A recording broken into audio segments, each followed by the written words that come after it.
Muy buenas tardes, mi nombre es Fernando Gamboa y vengo de la Universidad Nacional Autónoma de México. Quiero, antes que nada, agradecer a las autoridades de la Universidad a las peruanas la invitación a estar aquí con ustedes el día de hoy haciendo esta presentación de dispositivos móviles y realidad aumentada. Me gustaría iniciar esta plática con esta lámina, que es una lámina que se utilizó en la película de Odisea 2001, HAL, Odisea en el espacio, que es una película de los 70s y me gusta por muchas razones. Básicamente hoy voy a marcar dos. La primera es que muestra cómo la ciencia ficción veía el mundo del futuro, o sea, los 2000 hace 40 años, con colonias espaciales, con personas haciendo paseos de manera cotidiana en la luna, etcétera. Y en realidad de todo ese mundo que se preveía, que se deseaba, lo que llegó a nuestros días de manera cotidiana, pues es este artefacto que ese astronauta tiene entre sus manos, que es lo que hoy todos identificamos como una tableta. No deja de hacerme reflexionar, vaya, de todo ese futuro que se esperaba. Lo que nos llegó es esta tableta, es de lo que voy a estar hablando en los siguientes minutos, y me parece como un rasgo muy distintivo el que dentro de toda esa modernidad se haya definido desde entonces este dispositivo que yo podía llevar a todas partes conmigo, que podía mostrarme distintos tipos de información, que yo podía manipular de manera simple con las dos manos, etcétera, y todo lo que hoy conocemos que se ha hecho realidad. En particular, el día de hoy quisiera preguntarme y compartir con ustedes alguna reflexión de cómo todos estos dispositivos pueden apoyarnos en el proceso educativo y de cómo juegan un rol importante dentro de lo que ocurre en un aula.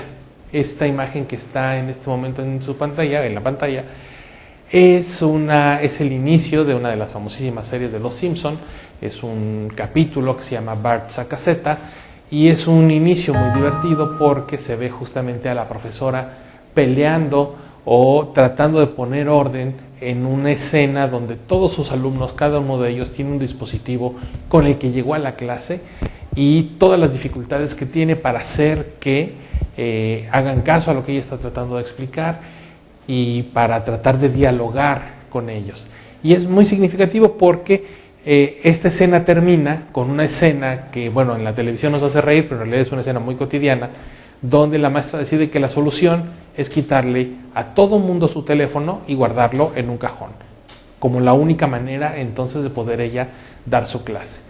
Y digo que esto es algo cotidiano porque en realidad muchos profesores, al problema que se están enfrentando hoy, es que todos estos dispositivos, pues no hemos encontrado todavía una manera clara, estandarizada, que todo el mundo pudiéramos aplicar, de usarlos en la clase, y en realidad para muchos profesores se vuelven una competencia entre la atención que deben de estarle dando a ellos y la que cada alumno le está dando a su dispositivo. Esto se debe, creo yo, a algunas premisas que se toman cuando se decide introducir estos dispositivos al aula. Y son premisas que suelen repetirse mucho,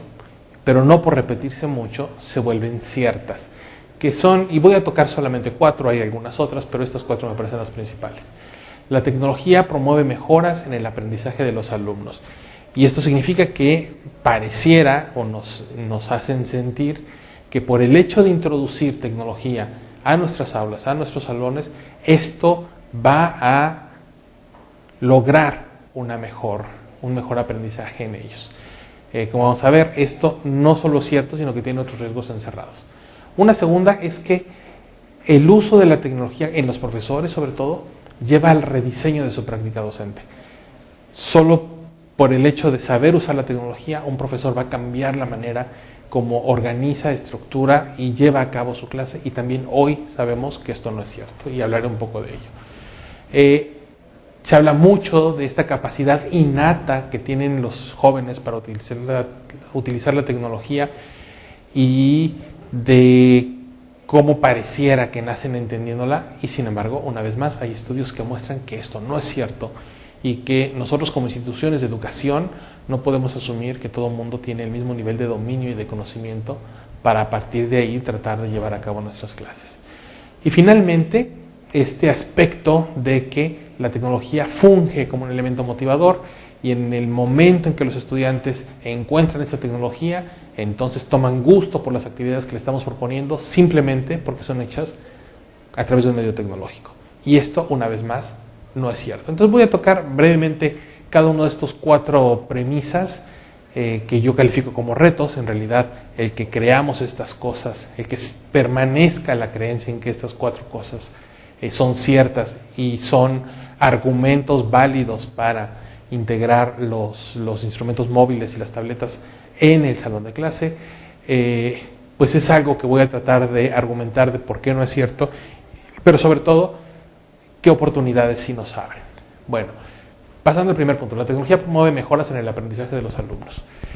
Se ha dicho mucho, y es cierto, que la tecnología por sí misma no resuelve ningún problema educativo. Es decir, no basta con poner ahí la tecnología, no basta con que los alumnos estén utilizando la tecnología para que entonces los procesos le queden más claros, los conceptos le queden más claros y esto los lleve a un mejor aprendizaje. Pero no solo no es cierto, esto se dice mucho, pero no se dice suficiente que si no tenemos cuidado, la tecnología puede volver peor el proceso educativo. En la imagen que están viendo en este momento en pantalla, es una sala en el Reino Unido, ya es una sala viejita, yo espero que no exista, porque como ustedes se darán cuenta, es un aula que en muchos sentidos es peor que las aulas tradicionales que no tienen tecnología. En esta aula los niños ya no se ven entre ellos, el profesor está perdido ahí entre ellos tratando de ayudar a uno, absolutamente desbordado por un esquema que no funciona. No hay interacción entre ellos, no hay dudas, no hay preguntas, cada niño está haciendo un poco lo que quiere o atendiendo a su pantalla sin que en realidad haya posibilidad de que toda esta vivencia que cada uno de ellos está teniendo sirva para llevar a una experiencia colectiva. Este es un ejemplo, a mí me parece muy claro, de que entonces no solo debemos tener cuidado para tener provecho de la tecnología, sino que también debemos tener mucho cuidado que lo que estamos proponiendo no hace simplemente peor la situación de lo que teníamos antes. Hay estudios, hay muchos estudios que dicen muy claramente que los alumnos, y no solo los alumnos, muchos profesores también, califican las clases que tienen con tecnología peores que las que tenían antes, fundamentalmente porque el esquema educativo no cambia. Sigo haciendo las mismas cosas, solo que ahora las hago con tecnología, lo cual los vuelve igual de aburrido, pero más complicado. Voy a hablar un poco más de esto en el siguiente punto. Se dice mucho también que el uso de tecnología va a llevar al docente a rediseñar su práctica. ¿Qué quiere decir esto? Quiere decir que en los años 80, 90, se decía que los profesores no usaban la tecnología o no integraban la tecnología porque no tenían acceso a ella. Las computadoras todavía no estaban en todas partes, no eran tan común encontrarlas como lo es ahora. Y entonces, pues, ¿cómo iban a aprender o cómo iban a apropiarse de estas tecnologías si no tenían el suficiente acceso a ellas? Ya en los 90s, 2000s, cuando hubo más computadoras, el argumento cambió y se dijo, bueno, ahora sí hay acceso a las computadoras, pero no han recibido una capacitación adecuada. No saben utilizarlas de manera libre, no se sienten cómodos con ellas, es muy complicado estar aprendiendo a usar la computadora y estar dando clase al mismo tiempo, y entonces pues todos estos problemas hacen que un profesor no la integre en su práctica docente. Siguió corriendo el tiempo y ahora ya en la segunda década del siglo XXI los profesores saben usarlas, saben usar la tecnología. Es ya muy frecuente que el 50, 60, quizá el 70% de una planta docente de una institución tenga su propia cuenta de correo electrónico, sepan usar el editor de texto, sepan hacer presentaciones, es decir, ya se han apropiado en una gran mayoría, no todos, pero sí en una gran mayoría, se han apropiado de este instrumento tecnológico. Y sin embargo, lo que vemos es que esto no es suficiente para cambiar la práctica docente. Aquellos profesores que son más inquietos, que han hecho esfuerzos, que han integrado, han logrado hacer cosas muy interesantes, pero fundamentalmente lo que los profesores se ha venido dando hasta el día de hoy es que repiten este esquema de cátedra, donde ahora mis presentaciones lo que pasa es que están apoyadas con videos o con algunas láminas de PowerPoint, pero esencialmente mi manera de conducir la clase no se ha movido ni un milímetro. Y esto es muy interesante por este fenómeno que se da, que aquí está representado con un barril. Lo que este barril quiere representar es, el barril representa un proyecto, por ejemplo, el que puede ser introducir tecnología móvil o computadoras o tabletas o teléfonos o lo que sea al aula. Y lo que cada una de las franjas de este barril representa son los distintos elementos que llevaría o que permitirían llevar a cabo ese proyecto. Entonces uno podemos imaginar que es la infraestructura de red, otra es la compra de computadoras, otra es la infraestructura eléctrica, etcétera, etcétera, etcétera. Lo que este barril quiere decir es que no importa cuánto gaste en cada una de las franjas que componen este barril, el nivel del agua que ese barril va a alcanzar es tan alto como la barra más pequeña. No importa cuánto fortalezca yo el resto de las barras o cuánto las haga crecer. La barra más pequeña es la que va a definir el nivel máximo que va a alcanzar este proyecto. En el caso de tecnologías y educación, muchos autores coinciden en que esta barra más pequeña es justamente esta adecuación o esta formación que le permita a un profesor reexaminar su manera de dar su cátedra, reexaminar la dinámica que sigue dentro de su grupo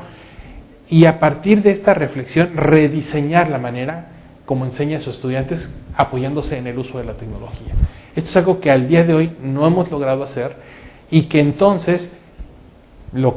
una consecuencia de esto es que los proyectos de integración de tecnología a las aulas, si bien se ha invertido mucho dinero, si bien han sido muy caros, pues pareciera que todavía no dan los resultados que estamos esperando, en buena medida por esta parte. Falta una última fase de adecuación y de adaptación que todos estamos viviendo, que todos los que damos clase estamos tratando de encontrar y que no ha acabado de encontrar su última expresión,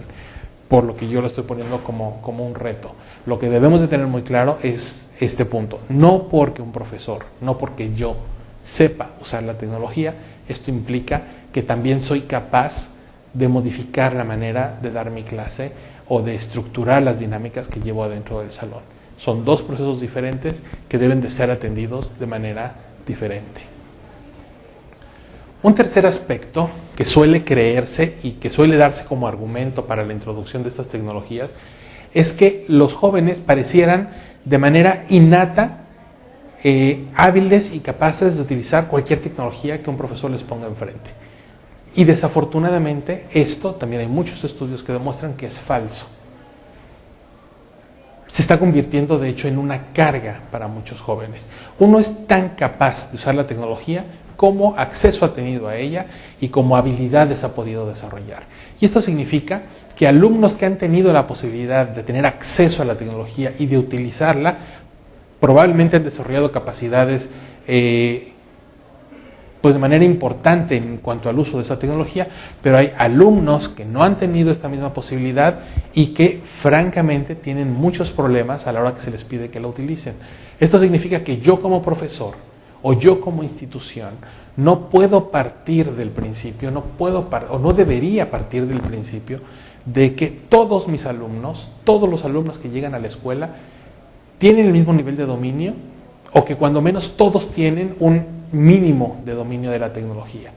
Ahora, esto es doblemente grave porque además sabemos que los que sí saben usarla y la usan muy bien, tampoco tienen mucha idea de cómo la tienen que usar cuando se habla de educación. De modo que toda este concepto de que los estudiantes solitos, ellos van a encontrar las mejores maneras de usar esas herramientas, no es cierto y nos están trayendo muchas consecuencias o muchos problemas inesperados, como por ejemplo el problema del plagio,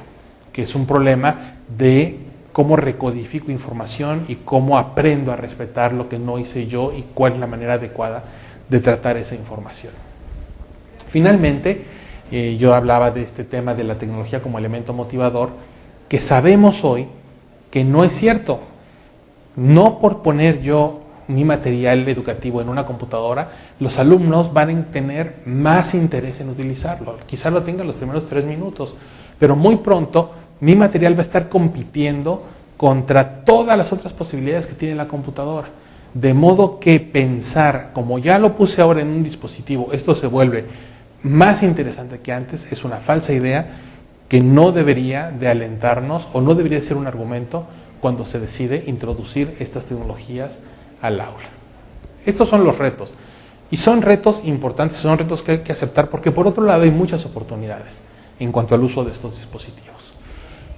Por ejemplo, el que todos los materiales que estemos trabajando en una clase estén en un formato digital permite planear acciones de gestión de conocimiento y de difusión de esto que se está generando en el aula, que no son, simple y sencillamente no son posibles de imaginar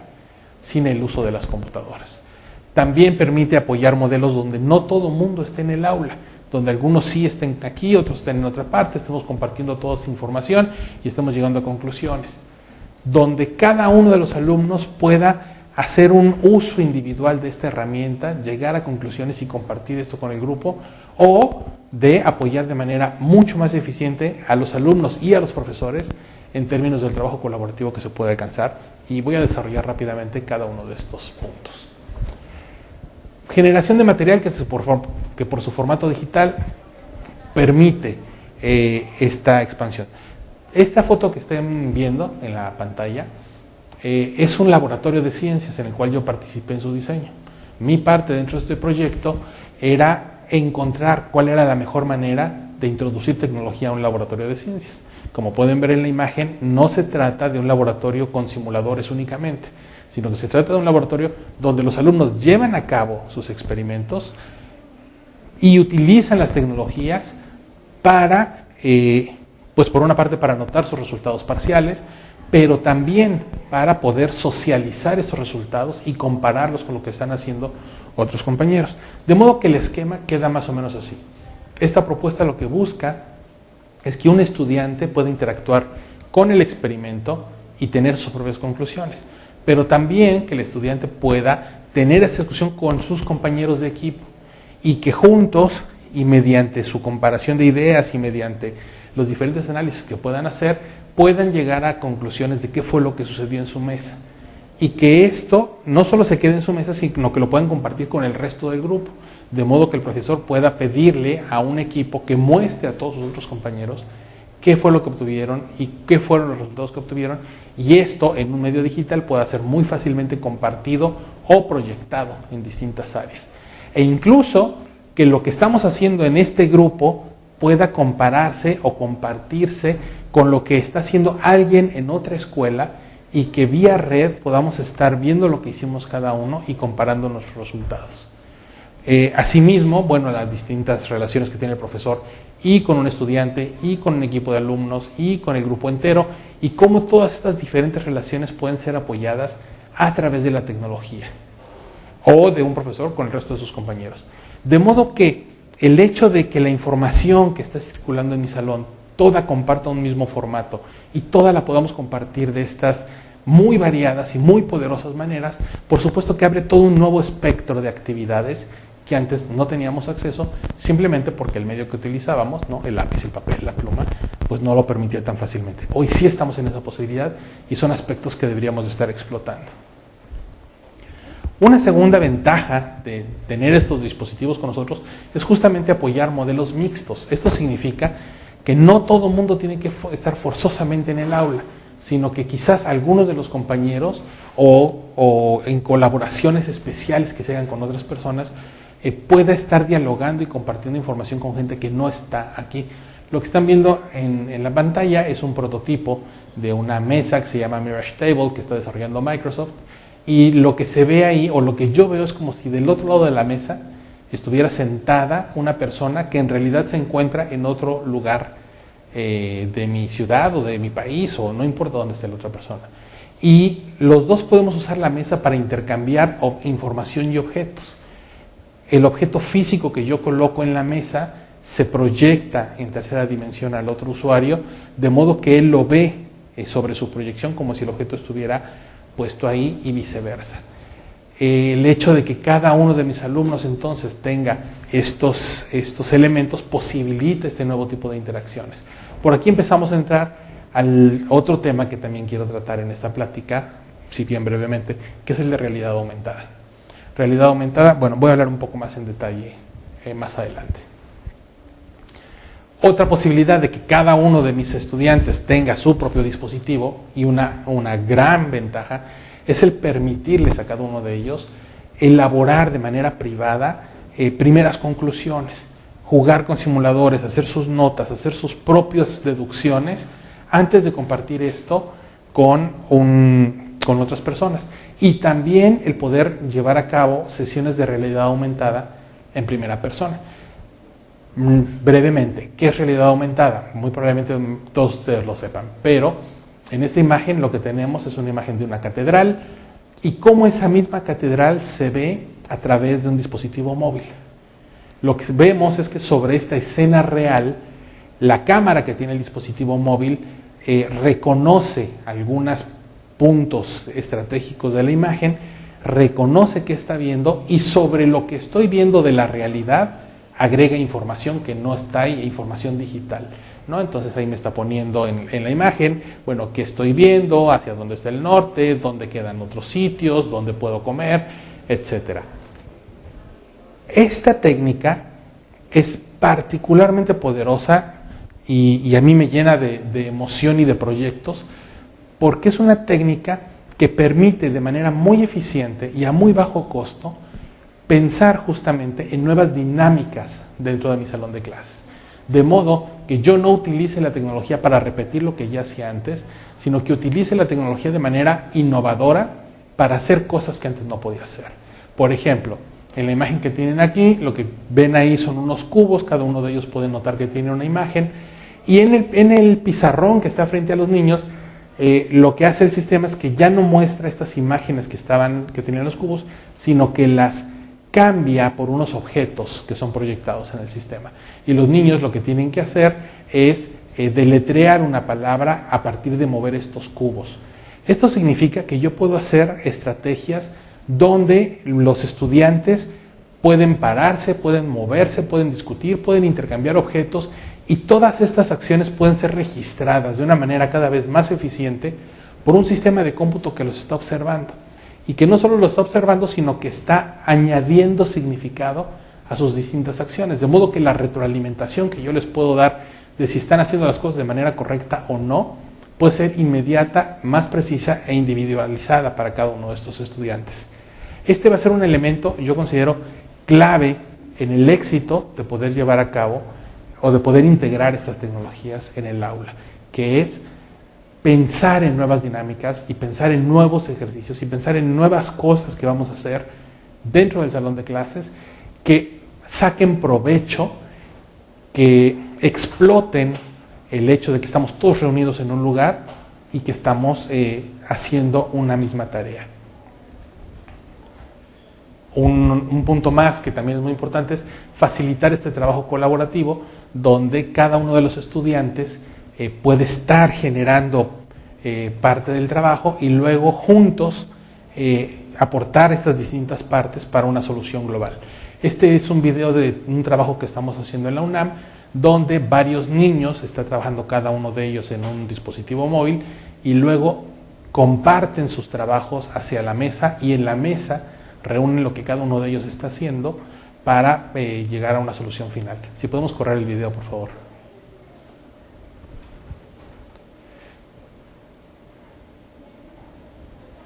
Aquí lo que van a ver es un ejercicio de un zoológico. Cada niño tiene 8 animales en su computadora y lo que deben de hacer es ponerse de acuerdo, saca el animal de su computadora y lo lleva a la mesa, y lo que deben de hacer los niños es ponerse de acuerdo en cómo estos animales deben de quedar distribuidos en cada una de las celdas del zoológico. Pasan por varios niveles de discusión, al principio no hablan mucho entre ellos, al principio no saben muy bien qué tienen que hacer, pero poco a poco y a través de la discusión se van poniendo de acuerdo en cómo es que se deben de distribuir estos animales en cada una de estas celdas que están proyectadas. Lo que es importante de esta tecnología es, se dice mucho del trabajo colaborativo, que es llegar juntos a un resultado, esto es cierto, pero es incompleto. Lo más importante del trabajo colaborativo es la discusión del grupo a través de la cual llegamos a este resultado final y qué es lo que este tipo de trabajos alienta y promueve, que podamos discutir lo que estamos haciendo y juntos llegar a una solución. Este es otro desarrollo que hemos estado haciendo, se llama LegoDocs, y lo que pasa es que cada uno de los alumnos puede estar generando pedacitos de información y uniéndola entre sí para juntos hacer estructuras más complejas y hacer documentos más complicados. Este es un video también de cómo funcionan los LegoDocs. Entonces se puede observar que aquí lo importante es que los 4 alumnos están trabajando al mismo tiempo, pero no solo eso, sino que el sistema les permite entonces encontrar maneras de articular ese trabajo que están haciendo entre ellos y de darle orden a todo esto. En conclusión, y para terminar con esta plática, lo primero es que la tecnología no resuelve por sí misma el problema de la educación. Eso está fuera de toda discusión. Lo que tenemos que tener mucho cuidado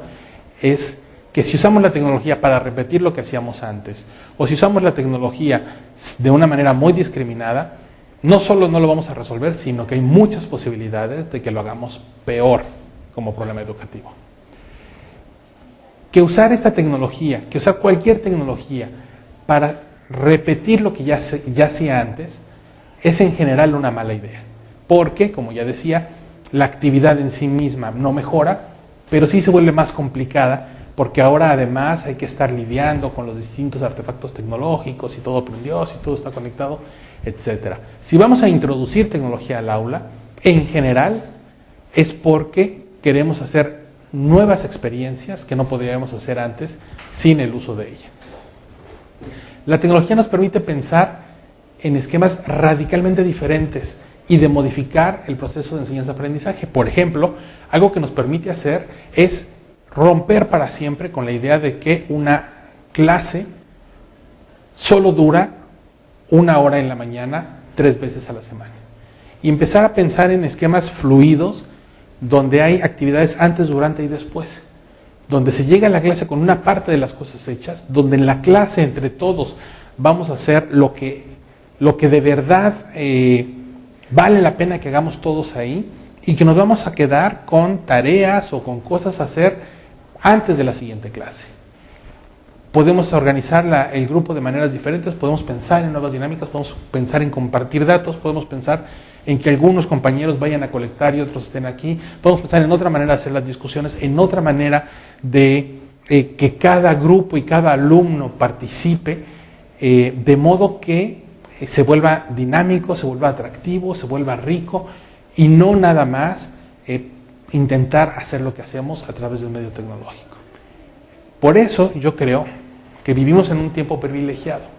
Vivimos en un tiempo donde deberíamos de darnos la libertad, nosotros como docentes,